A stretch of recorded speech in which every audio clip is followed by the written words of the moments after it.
ವಿಜಯಪುರ ಜಿಲ್ಲೆಯ ತಿಕೋಟ ತಾಲೂಕಿನ ಸೋಮದೇವರಹಟ್ಟಿಯಲ್ಲಿ ಮಣ್ಣೆತ್ತಿನ ಅಮಾವಾಸ್ಯೆ ಪ್ರಯುಕ್ತ ನಿನ್ನೆ ದುರ್ಗಾದೇವಿಯ ಜಾತ್ರಾ ಮಹೋತ್ಸವ ವಿಜೃಂಭಣೆಯಿಂದ ನಡೆಯಿತು. ಸಭಾಪತಿ ರುದ್ರಪ್ಪ ಲಮಾಣಿ ಜಾತ್ರಾ ಮಹೋತ್ಸವಕ್ಕೆ ಚಾಲನೆ ನೀಡಿದರು.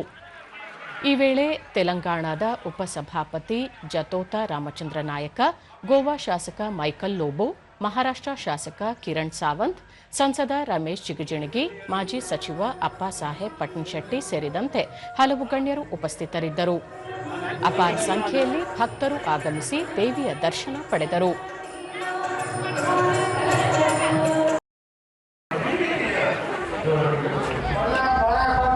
ಇದೇ ವೇಳೆ ವೇದಿಕೆಯಲ್ಲಿ ಉಪಸ್ಥಿತರಿದ್ದ ಗಣ್ಯರನ್ನು ಸನ್ಮಾನಿಸಲಾಯಿತು.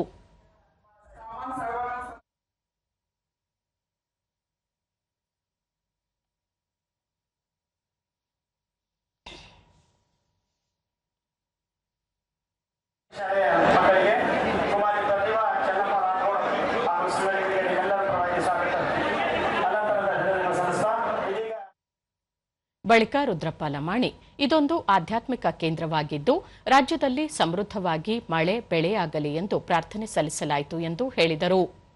ಕೌಶಲ್ಯ ಅಭಿವೃದ್ಧಿ ನಿಗಮದ ಅಧ್ಯಕ್ಷೆ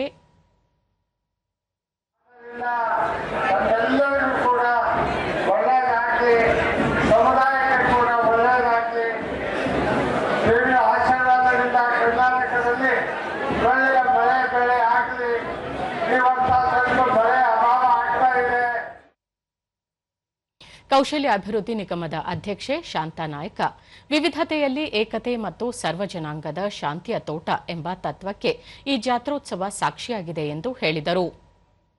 ಬಲಿ ಕೂಡ ಇಲ್ಲಿ ಕೊಟ್ಟು ಆಮೇಲೆ ವಿಜೃಂಭಣೆಯಿಂದ ಎಲ್ಲ ರೀತಿಯಾಗಿ ಊಟವನ್ನು ಮಾಡಿಸಿ ಜಾತ್ರಾ ಮಹೋತ್ಸವ ಬರ್ತಾರೆ. ಇನ್ನೂ ಸಾಯಂಕಾಲವರೆಗೂ ನಿಮಗೆ ನೋಡ್ಬೋದು, ಇಡೀ ದಿನ ಇಲ್ಲಿ ಜಾತ್ರಾ ಮಹೋತ್ಸವ ಇರುತ್ತೆ. ಹಾಗಾಗಿ ಮಾಧ್ಯಮ ಮಿತ್ರರು ಭಾಳಷ್ಟು ಜನ ಇಲ್ಲಿ ಬಂದಿದ್ದರು. ಹಾಗಾಗಿ ಎಲ್ಲರೂ ಭಕ್ತರು ಮತ್ತು ನಮ್ಮ ದೇವಸ್ಥಾನಕ್ಕೆ ಒಂದು ಒಳ್ಳೆ ಅವಿನಾಭಾವ ಸಂಬಂಧ ಅನ್ಕೋಬೋದು ಒಂದು ದೇವಸ್ಥಾನದಲ್ಲಿ. ಹಾಗಾಗಿ ಈ ಒಂದು ಸೋಮದೇವರಹಟ್ಟಿಯಲ್ಲಿ ಭಾಳಷ್ಟು ಹೆಲಿಪ್ಯಾಡ್ ಫಸ್ಟ್ ಮೊದಲನೇ ಬಾರಿಗೆ ಇಲ್ಲಿ ವಿಜಯಪುರದಲ್ಲಿ ಹೆಲಿಪ್ಯಾಡ್ ಆಗಿದ್ದು ಇಲ್ಲಿ ಸೋಮದೇವರಹಟ್ಟಿಯಲ್ಲಿ. ಬಂಜಾರ ಸಮುದಾಯದ ಮುಖಂಡ ಡಾಕ್ಟರ್ ಬಾಬು ರಾಜೇಂದ್ರ ನಾಯಕ, ಸೋಮದೇವರಹಟ್ಟಿ ಕುಗ್ರಾಮದಲ್ಲಿ ದುರ್ಗಾದೇವಿ ಜಾತ್ರಾ ಮಹೋತ್ಸವ ಶ್ರದ್ಧಾ ಭಕ್ತಿಯಿಂದ ನಡೆಯಲಿದೆ ಎಂದು ಹೇಳಿದರು. ಮಂತ್ರಿಗಳು, ಪ್ರಧಾನಮಂತ್ರಿಗಳು, ಆಯಾ ರಾಜ್ಯಗಳ ರಾಜ್ಯಪಾಲರು ಕೂಡ ಬಂದದಕ್ಕೆ ಅದಕ್ಕೆ ನಿದರ್ಶನ ಅಂತ ಹೇಳಕ್ಕೆ ಇಚ್ಛೆಪಡ್ತೇನೆ. ಯಾರು ಇಲ್ಲಿಯ ದುರ್ಗೆಗೆ ಶರಣು ಹೋಗಿದ್ದಾರೋ, ಯಾರು ಈ ದುರ್ಗೆಯ ಒಂದು ಸೇವೆ ಮಾಡಿದಾರೋ ಅವರೆಲ್ಲ ಇಷ್ಟಾರ್ಥಗಳು ಸಿದ್ಧಿಸಿ ಲೋಕ ಕಲ್ಯಾಣಕ್ಕೆ ಒಂದು ನಾಂದಿಯಾಗಿದೆ ಅಂತ ಹೇಳಕ್ಕೆ ಇಚ್ಛೆಪಡ್ತೇನೆ. ದೂರದರ್ಶನದೊಂದಿಗೆ ಬಂಜಾರ ಸಮಾಜದ ಮುಖಂಡ ಸುರೇಶ್ ಬಿಜಾಪುರ, ರಾಜ್ಯ ಮತ್ತು ರಾಷ್ಟ್ರಮಟ್ಟದ ಅನೇಕ ಜನಪ್ರತಿನಿಧಿಗಳು ಇಲ್ಲಿಗೆ ಬಂದು ದೇವಿಗೆ ವಿಶೇಷ ಪೂಜೆ ಸಲ್ಲಿಸುವ ಮೂಲಕ ಆಶೀರ್ವಾದ ಪಡೆದುಕೊಳ್ಳುತ್ತಾರೆ ಎಂದರು.